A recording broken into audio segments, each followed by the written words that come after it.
All right, now we're going to take a look at determining whether two matrices are inverses of each other. We're going to do it by hand. It says determine whether the following matrices are inverses of each other. Okay, so I'm just going to think about what I should get in this problem. Well, if two things are multiplicative inverses of each other, for instance, let's go back to the illustration that I gave before. Let's see. An inverse. Actually, it's an adjustment of the illustration I gave. If I have a 5, let's do a little bit of a further investigation. If I have a 5, what would I need to multiply the 5 by to get a 1? Multiplicative inverse would be the number that I would multiply in order to get a 1. Well, this would be 1/5, obviously. So this is an inverse. In contrast to the identity, right, that I talked about in the last video, this would be the identity, right?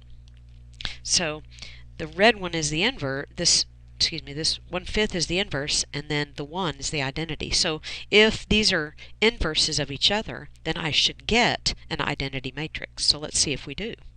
So I should get an identity if they are inverses of each other. So here we go. Row times column. I think I can just do this in my head without writing out the in-between steps. Let's try it. 2 times -1, that's -2, plus 2 times 3/2. Well, 3/2 is 1 1/2, so that's a 3. So I have -2 plus 3 is 1. Okay? Now I'm going to change colors to help you to stay with me here. This one then times this one. 2 times 1/2, that's just half of 2. Well, that's 1. And then -half of 2 is -1, so there's my 0. Starting out looking like it's going to be the identity matrix. Let's keep going.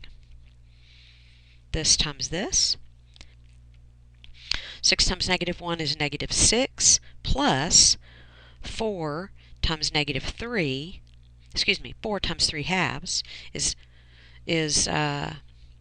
12/2, which is 6. So -6 plus 6, that gives me my 0 there. Now the last thing, this times this one.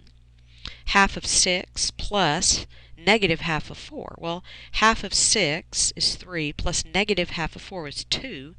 -2 and 3, there's the 1. So, indeed, they are inverses of each other because I get the identity matrix. Okay? All right, that was a quick one. Thanks for watching.